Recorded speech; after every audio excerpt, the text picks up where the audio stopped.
आज हम सभी के जीवन का परम सौभाग्य का क्षण है।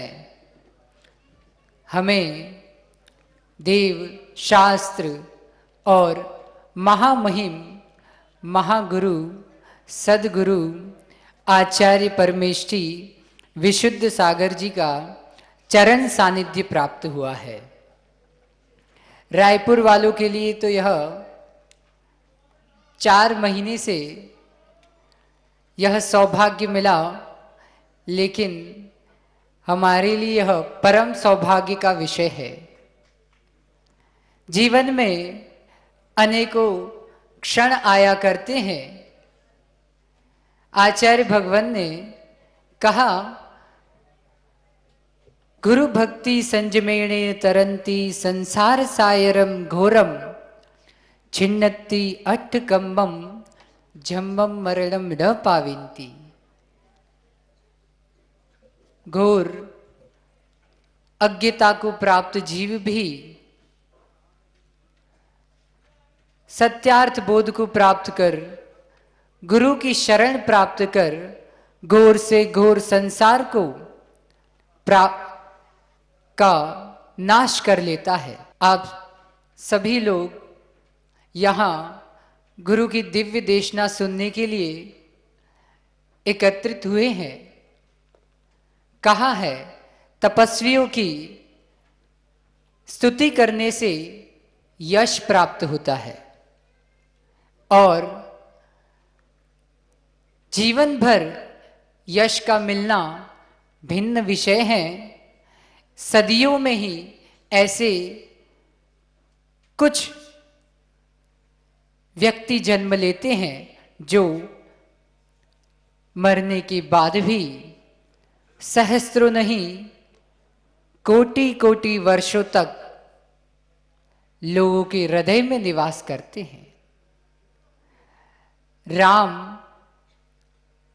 को मोक्ष हुए सहस्त्रों कोटि वर्ष हो गए, लेकिन आज भी हृदय में राम विराजते हैं। ऐसे ही जिनका यश चारों ओर है, ऐसे यश के धनी आचार्य परमेष्ठी विशुद्ध सागर जी मुनिराज ने अपने जीवन में जब एक एक शब्द लिखा तो वे ग्रंथ बन गए और मुख से एक एक शब्द कहा तो वे मंत्र बन गए। सदाचार, अनुशासन, मर्यादा, इंद्रिय जय और आत्म निर्मलता का यदि आपको दर्शन करना है तो संसार में कहीं भटकने की आवश्यकता नहीं है। आप आचार्य श्री को देख लीजिए, उनके जीवन का विश्लेषण कीजिए। विश्वास मानना, जो अज्ञान हमें पापों में ले जाने वाला है, ऐसे सद्गुरु के दर्शन से हमारा वो अज्ञान अंधकार भी नष्ट होता है। 4 महीने दुर्ग में मैं मुनि श्री सुयस सागर जी महाराज जी के साथ में प्रवासरत था। हम रहे वहाँ थे, लेकिन गुरु हमेशा से हमारे साथ थे।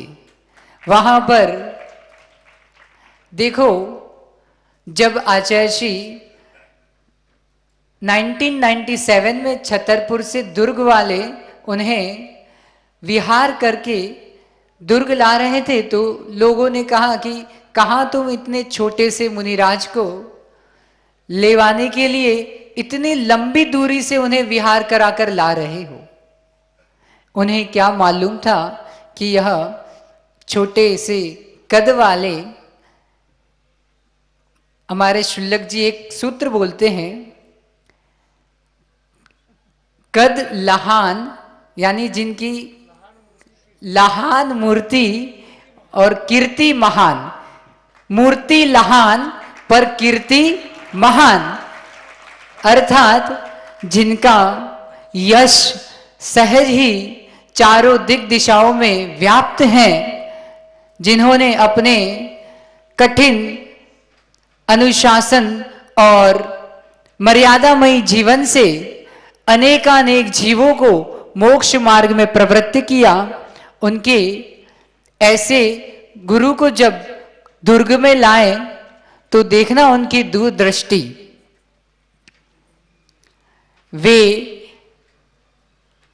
श्रावक उन्हें एक भूमि पर, नगर के बाहर एक भूमि पर शौच क्रिया हेतु ले गए। उस भूमि में उन्हें कुछ भविष्य का विशेष कुछ दिखा और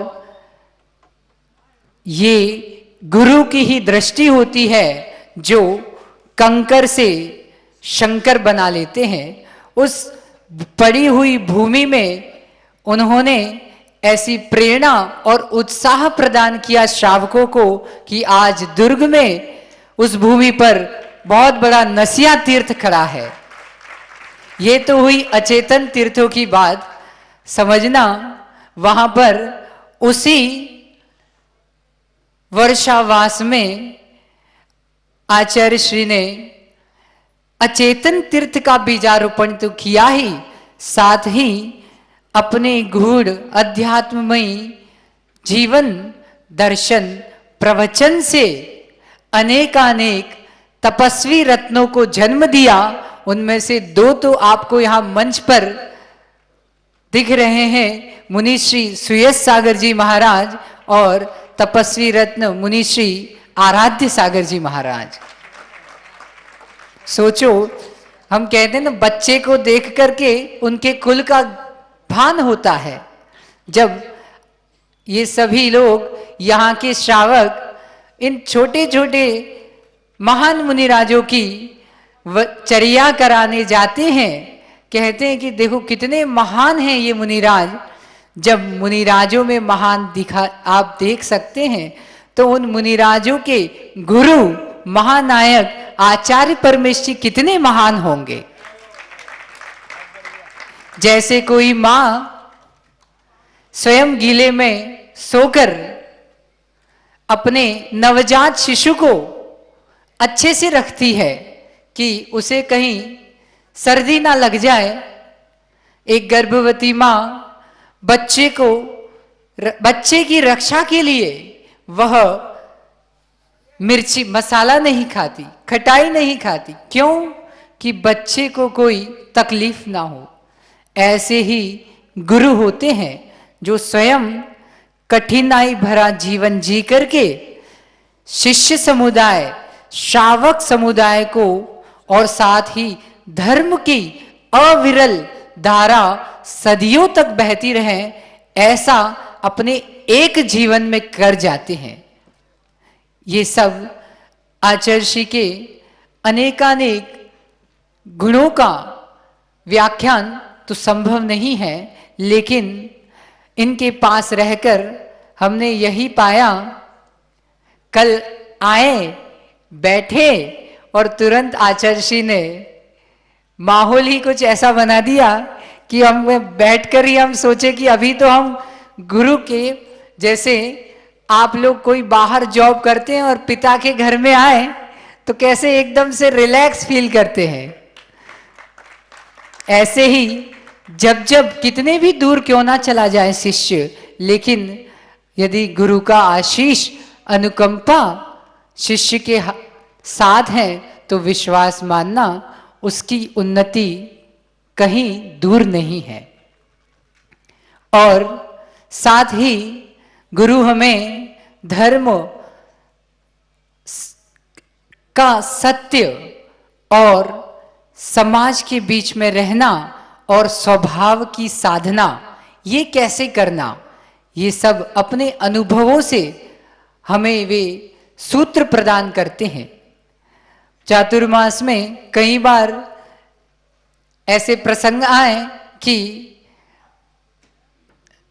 स्वास्थ्य अनुकूल नहीं था, ऐसे समय में भी यानी हम वहां दुर्ग में यहां से 40 किलोमीटर दूर थे, लेकिन जैसे ही आचार्य श्री को सूचना पहुंचाई, विश्वास मानना, उनका आशीर्वाद मिलते ही सहज ही शरीर में स्फूर्ति आ गई। ये होता है गुरु का आशीष। तो आप सभी लोग इसी तरह गुरु भक्ति करते हुए अपने जीवन को उत्कर्ष बनाएं। भगवान महावीर स्वामी की प्रबंध अंतिम तीर्थ वर्धमान स्वामी के शासन में हम से विराजते हैं।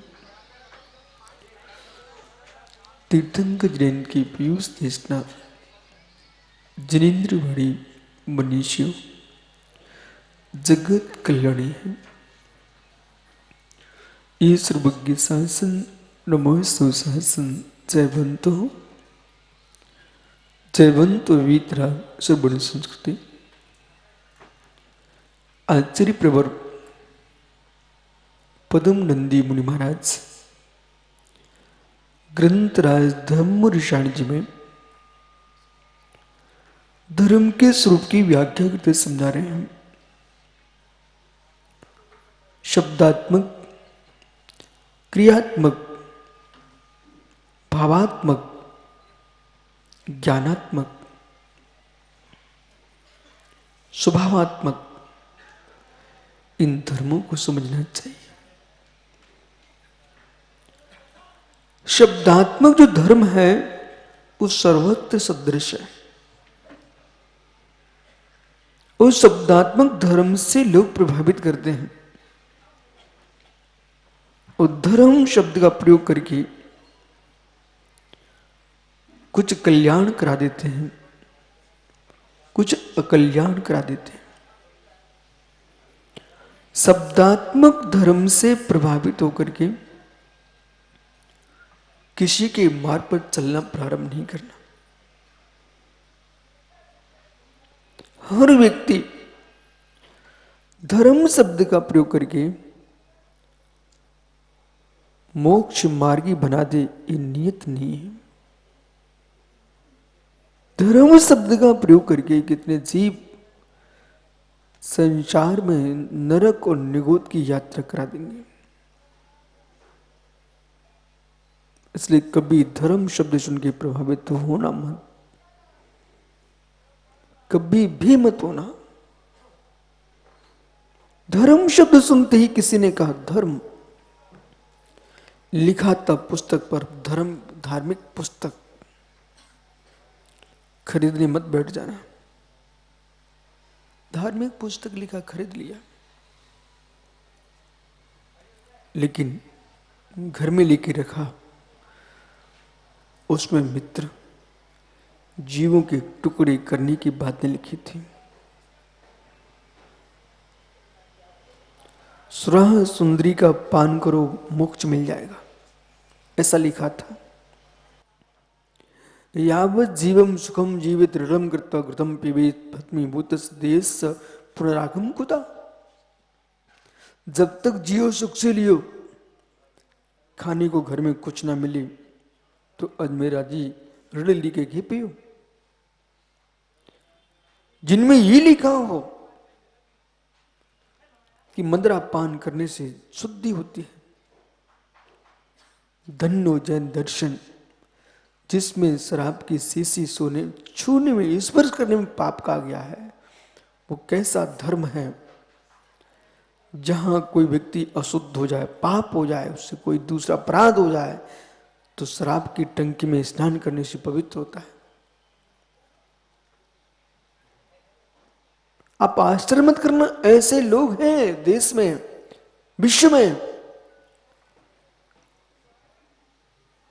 कहीं मित्र कोई अमृत पान कराता हो, वे सोम पान के नाम पर मदिरा पान कराते। जहां पर रात्रि खाने को महापाप कहा गया हो, वो रात्रि में खाने को व्रत कहा गया हो। धर्म, धर्म शब्द सुन के प्रभावित मत होना। धर्म शब्द, धर्म शब्द, हो सकता आपके द्वारे पर लोग दान लेने पहुंच जाए, बोले विनोद भैया धर्म के लिए चाहिए है, धर्म के लिए चाहिए है। हे मित्र, कौन सा धर्म? आपने दान दे दिया, मस्ती में शराब पी रहे हैं, बोले क्या हुआ? धर्म के लिए चाहिए। आपने धर्म के लिए दे दिया, वह एक मूक प्राणी बकरे के 2 टुकड़े कर दिए गए हैं, बोले क्या किए? बोले धर्म के लिए। हे मित्र, घर में कन्या हो, विधर्मी के हाथ में देने की अपेक्षा कुएं में डाल देना, और घर में धन हो अंधे कुएं में डाल देना, लेकिन पापियों को मत देना।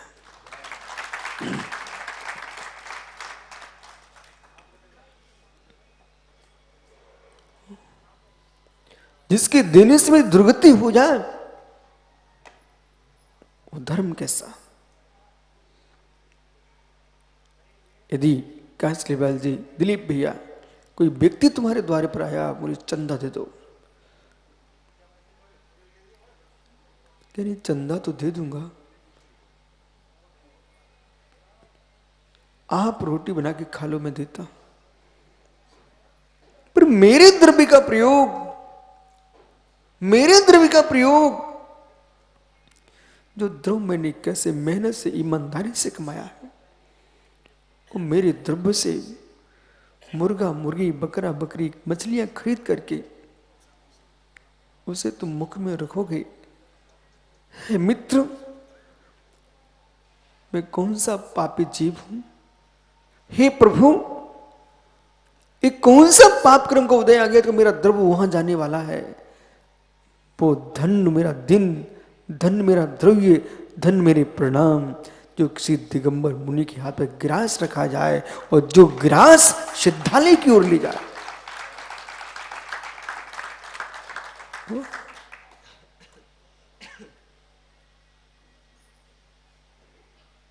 बेमुरझाज प्रमाद किए बिना और निस्तप साधन में लगे हूं, तब सोचना तुम्हारा द्रव्य कहां गया, कहां गया? दूसरी ओर, यदि कन्नू किसी जीव ने 1 सिक्का कमाया और 1 सिक्का कमा करके किसी तीर्थ में अरहंत की मूर्ति स्थापित कर दी, श्वेत सागर दिए, हो सकता शिवनाथ नदी के तट पर दूसरा तीर्थ भी खड़ा हो जाए।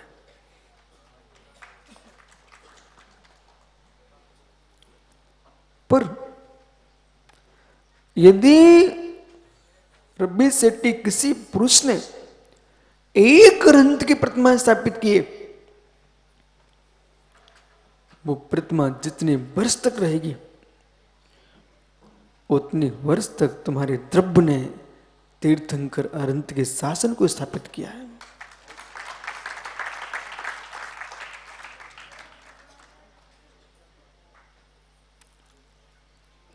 परिवार के लिए हो, कुटुंब के लिए हो, समाज के लिए हो, वो अरहंत की प्रतिमा भी समाज के लिए है, अरहंत की प्रतिमा भी कुटुंब के लिए है, अरहंत की प्रतिमा भी देश के लिए है। क्या जैन समाज देश नहीं है? क्या जैन समाज देश नहीं है? हे मित्र, बल्कि यूं कहना चाहिए, ये देश ही जैनियों का है। ये भारत भूमि, जिसका प्रथम स्वामी, प्रथम सम्राट इस युग का तीर्थंकर ऋषभदेव थे। ओ मित्र, इस देश का प्रथम चक्री इस युग का चक्रदेव भरतेश थे, भरतेश थे। हे मित्र, जिस भूतल पर नाभि के पुत्र ऋषभदेव ने राज्य किया हो, चाहे कैलाश पर्वत हो, चाहे गिरनार हो, चाहे सोनागर हो। हे मित्र, जितनी भूमियां हैं कन्याकुमारी से कश्मीर तक ही नहीं, अफगानिस्तान से सेहल द्वीप तक ये जिन शासन जयवंत था। और सेहल द्वीप ही नहीं, से श्रीलंका ही नहीं, कंबोडिया में भी जैन तीर्थंकरों के जिन बिंब हैं। ऐसा विश्व में कोई देश नहीं है जहां पर अनंत की प्रतिमा न हो। आप रायपुर में मुस्कुरा रहे हो, लंदन में भी भगवान का अभिषेक पूजा होती है, अमेरिका में भी तीर्थंकर का अभिषेक पूजन होती है। वो मालूम यहां से प्रतिष्ठित होकर भगवान गए हैं। ऑस्ट्रेलिया में भी भगवान की पूजा हो रही है, और चाहे फ्रांस हो, जर्मनी हो। मेरे मित्र, चीन में जिन मंदिर, ओह, आपके दुबई में भी भगवान अनंत की पूजा होती है। उस समय ऐसा कहना चाहिए, यदि विदेश से कोई श्रावक आए और यहां पर तुमको मिल जाए मित्र, उसको आपको बार बार सत्कार करना चाहिए, और उसके सत्कार के साथ उसके माता पिता का सत्कार करो और सवर्ण संस्कृति का सत्कार करो। क्यों कि ऐसा रजबीर फलित हुआ है कि विदेश जाकर के भी धन कमाया है, पर धर्म महावीर का ही पाला है।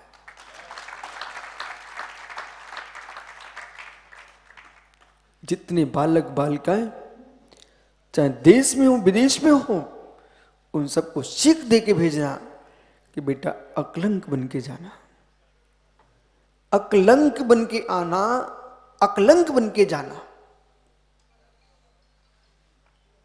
समझिए, अकलंक बन के जाना, अकलंक बन के वापस होना, और अकलंक शासन को ही मानना, कलंकित शासन को नहीं मानना। अकलंक बन के जाना, अकलंक बन के जाना, शिक्षा लेके आना, सिर झुका के नहीं आना। हे मित्र, धन कमा के लाना, पर धर्म बेच के नहीं आना।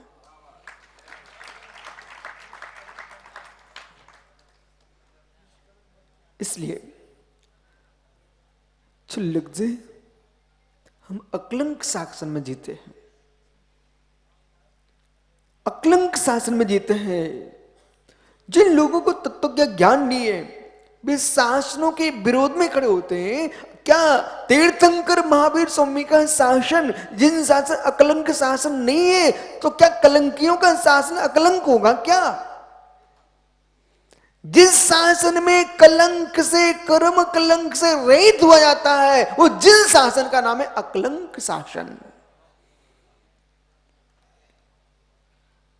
बजाते जी, अपन लोग कौन से शासन में जी रहे हैं?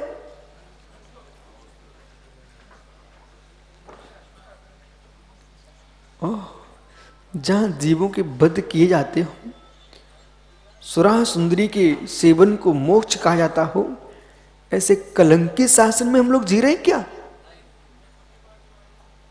हम लोग अकलंक शासन में जी रहे हैं, अकलंक शासन में। जिनेंद्र का शासन अकलंक शासन है। किसी भी शासन में कर्म कलंक व्यक्ति शून्य नहीं हो सकता, कर्म कलंक शून्य नहीं हो सकता। जब जब चाहे रात्रि के 12 बजे नींद खुल जाए, भैया जब जगो, जब होश आए, जहां बैठे हो, आपको महसूस हो मैं जिन हूं। मालूम, मैं भगवान के पास जाता हूं, महावीर स्वामी को नमोस्तु हो, पारसनाथ को नमोस्तु हो, ऋषभ देव को नमोस्तु हो, ठीक है, अच्छी बात, करो करो। लेकिन एक शब्द बहुत अंदर जाता है, हे जिननाथ आपको प्रणाम, हे जिननाथ, हे जिननाथ। महावीर शब्द छोटा है, पारसनाथ शब्द छोटा है, आदिनाथ शब्द छोटा है। हे जिननाथ, देश जिन, जिन, जिन बर, जिन वृषभ, कितने हो गए? ये 4 हैं जिन। उनके नाथ, हे नाथ तीर्थंकर परमेश्वर जिन वृषभ।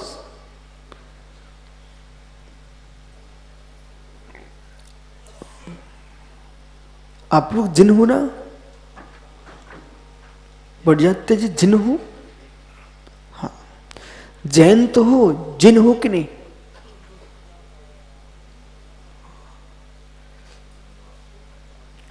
एक बालक पढ़ने जाता है और उसको मालूम चल जाए, बेटा तू कौन सी पढ़ाई कर रहा है? और मैं जिलाधीश बनना चाहता हूं। जब जिलाधीश बनना चाहता है, बच्चे की गुदगुदी छूटती है, उसके पूरे परिणाम, हाल चाल, चाल ढाल वैसे शुरू कर देते, बोले मुझे जिलाधीश बनना है। आप सरस पंडित एक दिन विनोद बड़जात्या को किसी पंचरंग में राजा बना देना, वो किसी को आज ही बना देना। और जब राजा की पोशाक पहन के आए मित्र, और जो पीछे का जो हिस्सा रहता ना उस पोशाक का, वो अच्छा लंबा होना चाहिए, लटकता रहे। जब तक वो लटके ना तब तक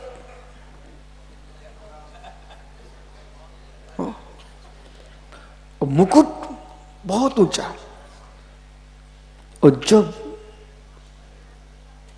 मुकुट अच्छा ऊंचा हो, बढ़िया बाजीबंद हो, और साथ में कृपाण हाथ में लिए, फिर देखो महसूस क्या हो रहा है। हे मित्र, जब नाटक का राजा, नाटक का राजा जब जोशीला हो जाता है, उसको रोज जोश आता है। जब नाटक के राजा में जोश आ सकता है, तो सत्यार्थ राजा में जोश क्यों नहीं होगा? जिन्हें बनने की कल्पना ही, जिन्हें बनने की कल्पना ही व्रतों की ओर ले जाती है। भैया आप जिन हो, भैया आप जिन हो। एक सिक्का भी किसी घर में वो धनपति है, वो धनपति है। बढ़ जाता जी, तो आप मिथ्यात को भी नमस्कार कर लेते हो क्या? अच्छा, घर की देहरी को प्रणाम करते हो? अच्छा, मूसल को भी नमस्कार कर लेते हो? हे ज्ञानी, तराजू को भी सिर पटक देते हो? दुकान के ताले को भी सिर नमस्कार करते हो? हे मित्र, संभल संभल के सुनना। और कोई देवी आके खड़ी हो जाए, वो यूं कहे कि विनोद बड़जात्या, दिलीप कासलीवाल औरंगाबाद की जितनी संपत्ति है सब तुझे दिलाता हूं, तू मुझे एक बार नमस्कार कर ले।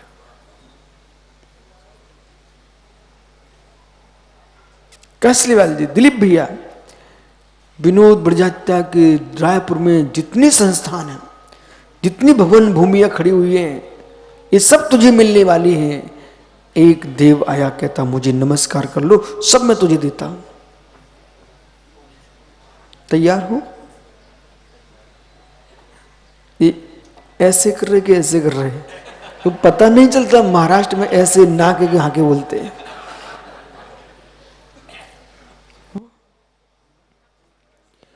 मित्र मेरे सामने ऐसा बोल रहे हो कि हृदय में भी ऐसा है। हे ज्ञानी, न विदोदी केवी लच्छी न कुड़दी उवियारम अभियारम, उवियारम अभियारम जीवो शुभा शुभम कुड़दी। एक गाता सूत्र कह रहा है, नव दे दी कोई लच्छी, कोई किसी को लक्ष्मी नहीं देता है। यदि लक्ष्मी देने से मिलती होती है तो मैं विश्वास के साथ कहता हूं मित्र, जितना आप किसी देवी देवता को नहीं पूजते हो, उससे 100 गुने, 50 गुने, 1000 गुने गरीब लोग पूजते हैं। बल्कि यूं कहना चाहिए सर्वाधिक पूजने वाले कोई हैं तो गरीब लोग ही हैं। अवभाग्य मानो अपना, अवभाग्य मानो अपना, अवभाग्य मानो अपना।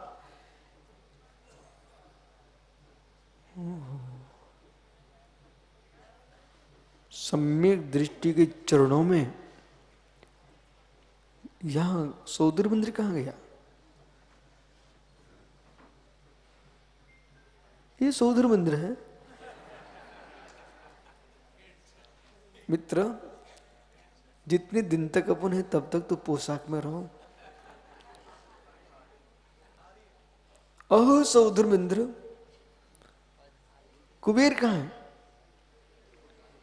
सब एक से ही है। बाहुली तो तुम और उनके पिताजी निकल पड़े। अरे ज्ञानियों, 5 दिन बाद तुम्हें ये सब पहनना ही है, लेकिन अभी दिखना चाहिए कि हाँ मैं कुबेर बना हूं, मैं बाहुली हूं, मैं सौदर हूं। अब प्रश्न ये है, पंडित जी मैंने इनको जान के खड़ा किया, मैं सरस पंडित जी से पूछना चाहता हूं कि पंडित जी आपने सौदर में ही क्यों बनाया भगवान के पंचकर्क में?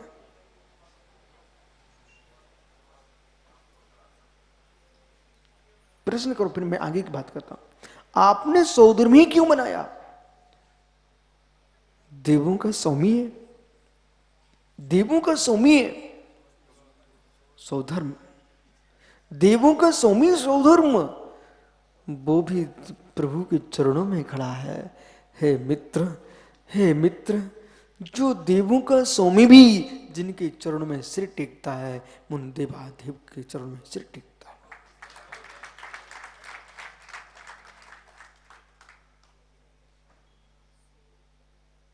तीर्थंकर जो है जिन बालक, कोई देवगति के नहीं है, मनुष्य गति के।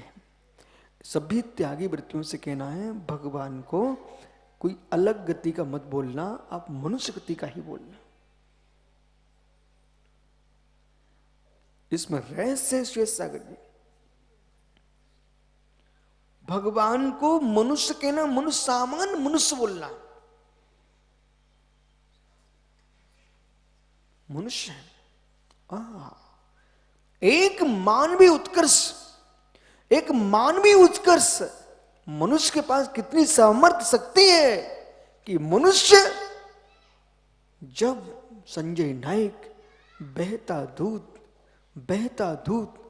तब करके मावा बन जाता है, बहता दूध तब करके मावा बन जाता है, उसका स्वाद बदल जाता है, कीमत बदल जाती है, बहता दूध ठोस हो जाता है। यानी ये तप के प्रभाव तो देखो, अग्नि के ताप से बहता दूध हाथ में ले सकते आप, ऐसे हाथ में ले सकते हैं, ऐसे आप हाथ में। जब तुम लेके आए थे बाल्टी में भर करके, और जब घर जाओगे तो ऐसे हाथ पर रख के ले जाओ।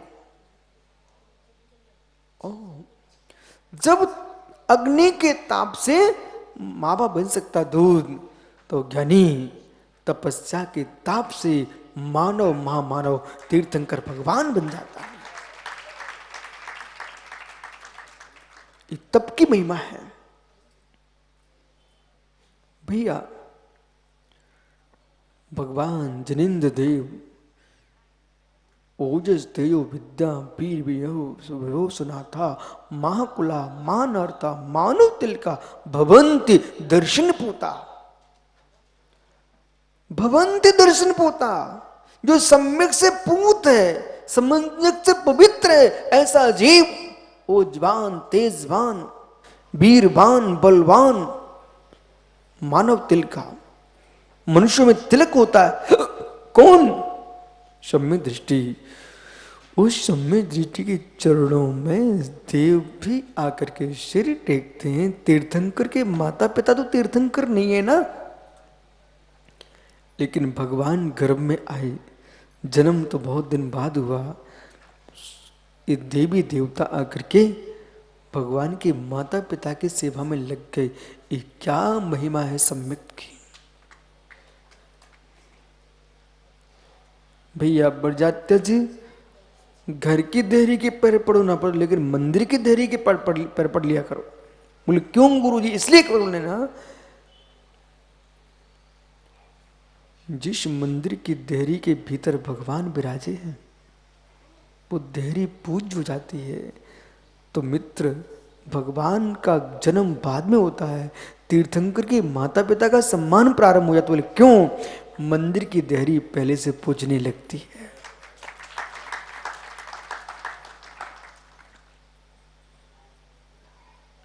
बिठालता हूं मैं सबको। भैया सम्यक जो है, जब झलक आती है, झलक आती जीव को झलक आती है कि मैं धनपति बन रहा हूं। सब लोग जिन जिन के पास पैसे हो, हर व्यक्ति को मालूम है मैं धीरे धीरे बढ़ा हूं। क्या बढ़ जाता है? एक दिन में ही पैसा आ गया? धीरे धीरे बढ़े। इतना ही नहीं, आप विश्वास मानिए, जैसे जैसे घर में श्री बढ़ रही थी वैसे वैसे चेहरे पर चमक बढ़ रही थी। इसको गलत नहीं मानना, ये सत्य है। जैसे जैसे श्री बढ़े व्यक्ति के चेहरे पर चमक बढ़ती है, और श्री के साथ श्रद्धा बढ़े अरहंत देव के प्रति, तो चमक चौगनी हो जाती।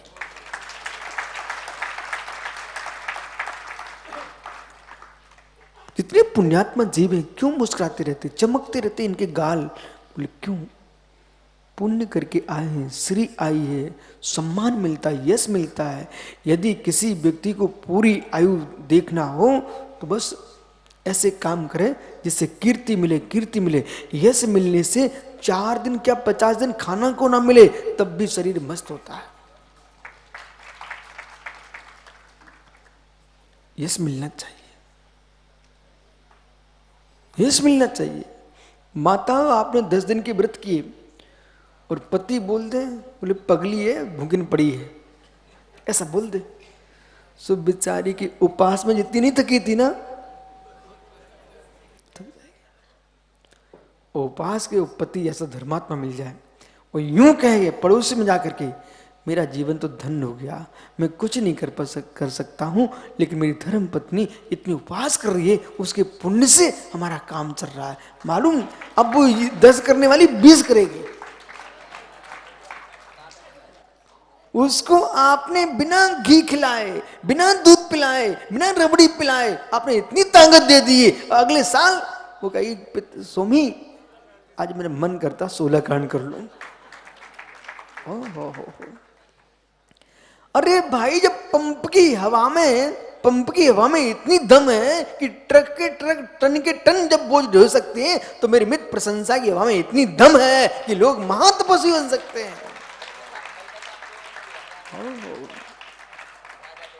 ये क्या हो रहा है? ब्रह्मचारी गण, ये दीक्षार्थी, बस ये घर घर में तिलक लग रहे हैं, पंप ही तो हवा मार रहे हैं इनको। धन्य आपके जीवन को। ये सब देखो, छोटे छोटे जिनके दिन खाने पीने के, घर में खेलने के थे, वे बीतरागी अरहंत की मुद्रा में आके बैठ गए हैं। धन्य इनके जीवन को। हमारे चुल्लक जी घर में 4 पाई पे खकारने के दिन आए, सुबह चुल्लक जी बन के बैठ गए। ज्ञानियों, विश्वास मानो। सनत भैया आए, सब इनके स्वास्थ्य ठीक हो गए, सबके स्वास्थ्य ठीक हो गए। अरे भाई, मैंने 40 वर्ष पहले एक रोड बनते देखी बड़जात्या जी। तो रोड बनते देखी, एक बहुत लंबी रोड बन रही थी, उसमें हजारों मजदूर काम कर रहे थे, और रोलर चल रहा था, कुचिया थी हाथ में, आप समझे, ब्रश लेकर के वे सब बालू हटा रहे थे, सफाई कर रहे थे। तब मैंने 40 वर्ष पहले देखा, उस रोड पर हजारों मजदूर काम कर रहे थे और लगे थे।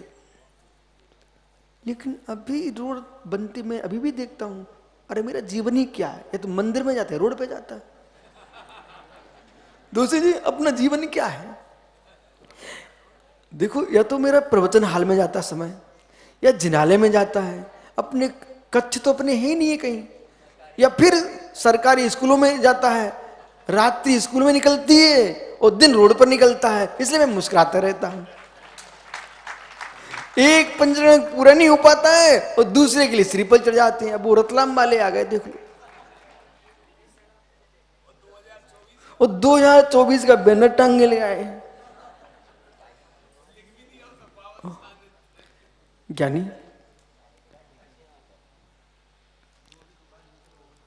पर कैसा नियोग है जगत का। ये सरमती नगर फाफाड़ी है ना भैया, बढ़ जाती है। हो सकता आपको मालूम हो और ना भी हो तो मैं बता देता हूँ। ये आचार्य सरमती सागर जी मासू पासी, उन्होंने यहाँ का पंचरण कराया। मला है, मैं आपको मालूम है। यहाँ का जो मूल जो वेदी भगवान महावीर स्वामी की जो प्रतिमा है, उसको सूर्य मंत्र दाता आचार्य सरमती सागर महाराज है।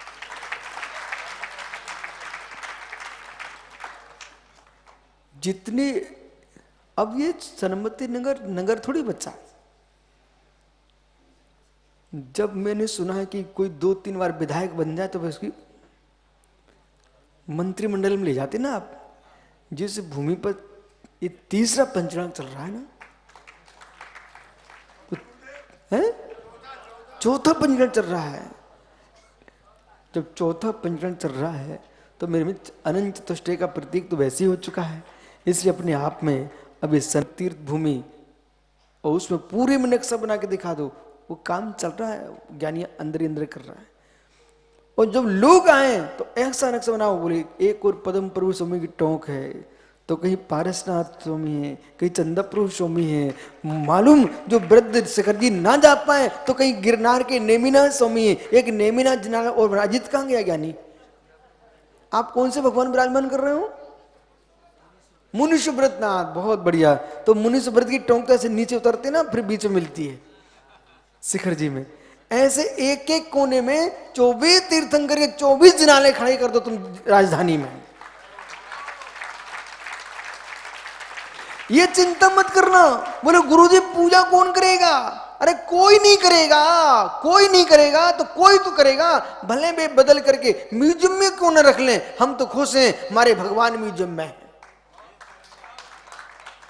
और विश्वास रखो, निर्लोभ प्रतिष्ठाचार मिल जाए, निर्दोष आचार परमेष्टि मिल जाए और जजमान खुश हो मुस्कुराते मिल जाए, वो प्रतिमा विधि पूर्वक प्रतिष्ठा हो जाए तो देवता की पूजा करेंगे।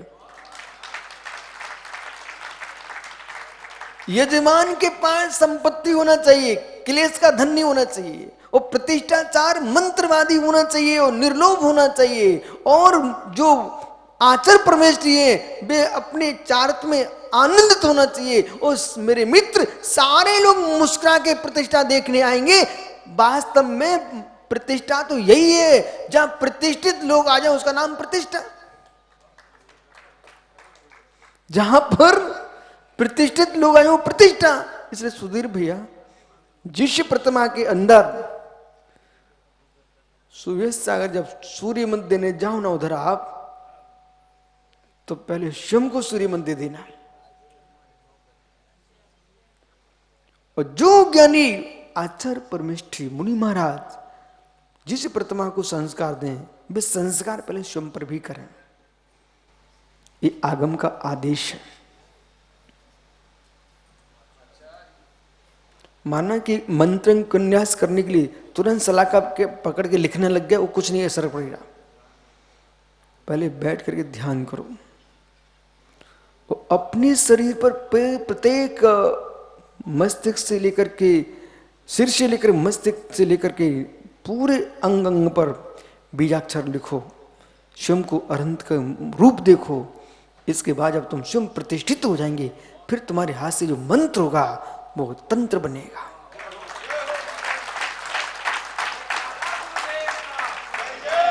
मालूम, डूंगरगढ़ क्या, डूंगरगढ़ गए क्या भैया?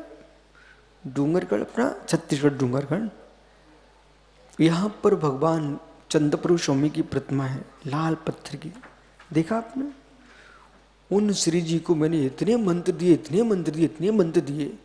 हमने धर्मचंद शास्त्री से कहा कि शास्त्री जी, ये प्रतिमा विराजमान होते ही तीर्थ विशाल हो जाना चाहिए। और मालूम यही हुआ, उन भगवान के पहुंचते ही आज आचार्य विद्यासागर महाराज ने चंद्रप्रभु स्वामी कितने बड़े बिराज दिए। डूंगरगढ़ चंद्रगिरी। आइए मित्र, बैठो आप लोग। नवीन मित्र, आपको मालूम होना चाहिए वो अपने आप में पहले से मंगलभूत था। उस क्षेत्र में भैया मैंने प्रवेश किया, प्रवेश करते ही सारे शरीर में रोमांच हो गया। मैंने पर्वत पर खड़े होकर देखा, अंतरी की धुनी आई, ये अन्य अन्य नहीं, ये जिनदेव का स्थान है। वहीं पर मैंने कहा भाई किशोर, अब लगा दो ध्वजा, यहाँ पर लगा दो ध्वजा। और जैसे ध्वजा लगाई, सरकारी रिकॉर्ड मध्य प्रदेश का निकलवाया, उसमें डूंगरगढ़ जैन तीर्थ निकल पड़ा।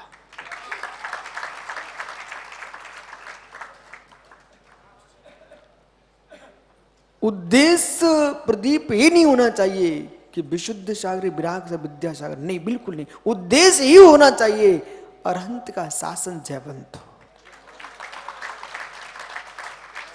ऐसा पवित्र परिणाम जिसका होगा, वो जहां बैठेगा वो भूमि तीर्थ हो जाएगी।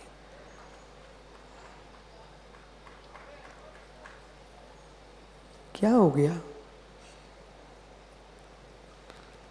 अच्छा, सरमती सागर महाराज जी दुर्ग में चातुर्मास करके आए, यहां पर प्रतिष्ठा कराई। श्वेत सागर समझ गए आप? और तब मुनि योगेंद्र सागर, ऋषभ सागर थे। यहां से प्रारंभ होता है योगेंद्र सागर महाराज। देखा तुम्हारे चाचा जी महेंद्र भैया, बहन, उन महेंद्र से मिलके जरूर जाना। हाँ, आचार्य योगेंद्र सागर बालाचार्य जी की परम मित्र महेंद्र भैया, हाँ परम मित्र। जीवन का पहला विहार कराने वाला संघ से कोई है योगेंद्र सागर जी का, तो महेंद्र चाचा है आपके। हाँ ज्ञानी, नियोग देखो प्रदीप भैया, देखो नियोग देखो। ये आचार्य सरमती सागर महाराज जी का क्षेत्र है। और आज एक बैनर और यहां कहीं लगा है, रतलाम कौन सा तीर्थ? शीतल तीर्थ।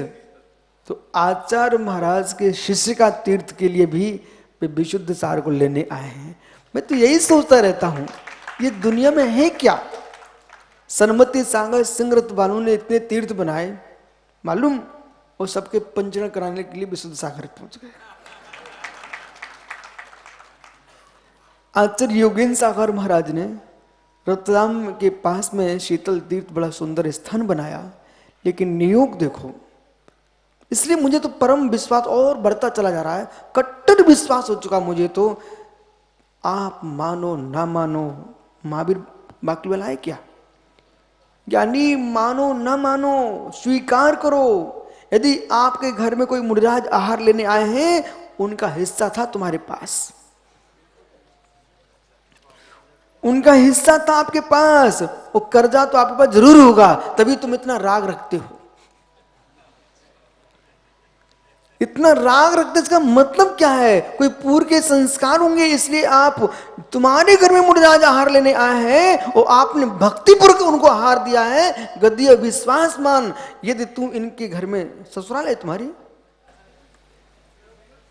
क्या है गदिया इनकी यहाँ? अच्छा, तो कभी खाना खिलाया इन्होंने?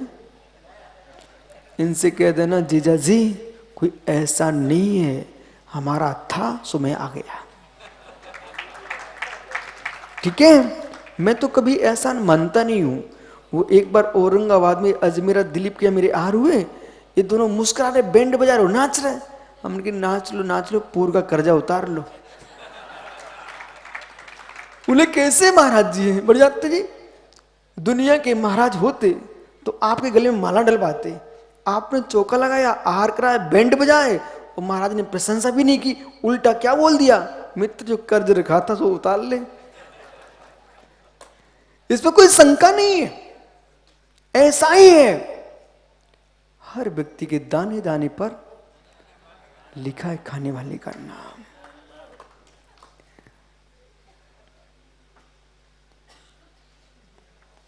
बैठो। विश्वास आपको है क्या रितेश? कोई जन्म देता है, कोई पालता है, सेवा कोई की कर रहे हैं। देखो मंच देखो ना आप, ये भोले भैया,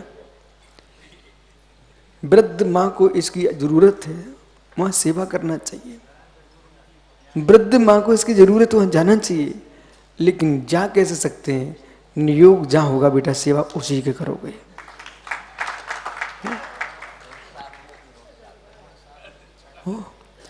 अब मालूम समय कितना बदल चुका है। अभी ठहरो, रोड दूर थोड़ी देर से साफ कराते हैं। समय कितना बदल चुका है। आपको विश्वास है? तुमको रोटी कौन खिलाता है? रोटी कौन देता आपको? रितेश भाई, भोजन कौन देता है? भाग्य देता है। साकेत, इनकी ससुराल समाचार भेज दो, अपनी बिटिया को ले जाओ, क्योंकि इसका भाग्य खिला रहा है इसको। अब बोल ज्ञानी, भोजन कौन देता है?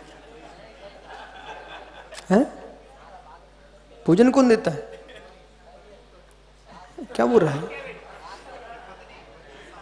कौन देता है? हैं? जोर से बोलना भाई, क्या बोल रहा है? सासू की बिटिया देती है। ओहो, चिंता मत कर, ऐसे भी लोग हैं यहाँ इसी सभा में जो सासू की बिटिया डंडा मारती है, कहती है रोटी बना। अब बोल, सासू की बिटिया कहाँ गई? हे ज्ञानी, भाग्य न होता तो सासू की बिटिया कैसे मिलती, और भाग्य न होता तो मित्र रोटी बनाने वाली नहीं मिलती। आपको बोध होना चाहिए है, जन्म किसी ने दिया, मेहनत कर उसने पढ़ाई लिखाई की होगी, और तुम जैसे बसंत मिल गए हैं, रोटी उनको बनाना देना खिलाना पड़ती है। सोचो सोचो, तुम विश्वास से कि जिससे परिचय नहीं है तब भी हमारे लिए परोसने वाला मिलता है कि नहीं मिलता है? जब आपको मिल सकता है तो दिगंबर मुनियों को धन्य हो, इनके तो आगे पीछे कुछ भी नहीं है। मेरे मित्र, आज आहार किसी नगर में हुआ है, अगला आहार किसी दूसरे गांव में होगा, और किसके होगा पता नहीं है, लेकिन मुझे मालूम है पक्का, पुण्य प्रपंचन होगा, भोजन बन चुका होगा।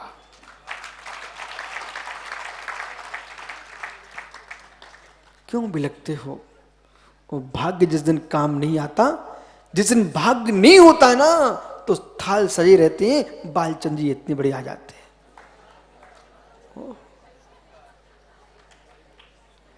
मालूम दोषी जी जगत को बल प्रकाश देते हैं, और मुनिराज को अंधकार देके चले जाते हैं।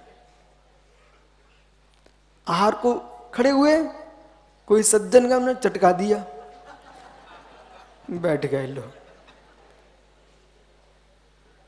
शंकर नगर में एक श्रावक था, बहुत उत्साह, बेचारा खुशी खुशी में पड़घान करके ले गया।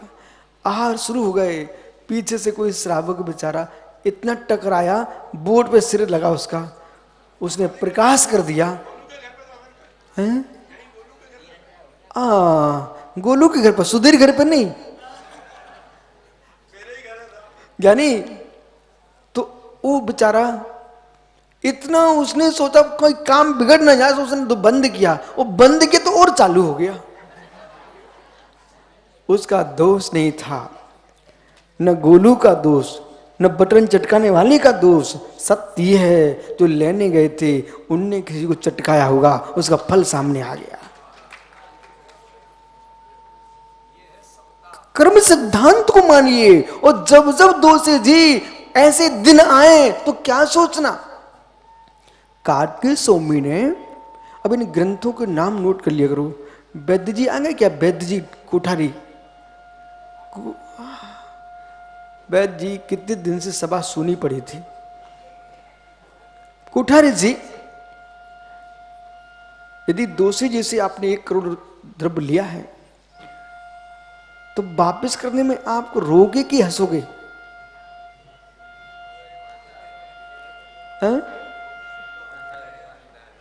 नहीं, उनसे आपने ऋण लिया 1 करोड़ का और फिर आपने वापस कर दिया, तो हंसना चाहिए कि रोना चाहिए? क्या बोल रहे भैया? हैं?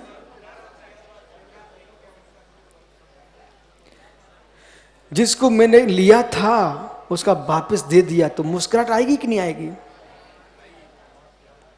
यदि कोठारी ऐसा बोलो, स्वामी यदि ईमानदार आदमी है वो तो मुस्कुराएगा, वो बेईमान है तो देने ही नहीं जाएगा, और कहीं कहीं शासन के से प्रताड़ित होकर देना पड़ गया तो रोएगा। लेकिन जो ईमानदार आदमी है, जिसने लिया था, उसको वजन दिखता है, तो देकर के हंसेगा कि रोएगा? हंसेगा ना। बिल्कुल सही है, 100% सत्य है।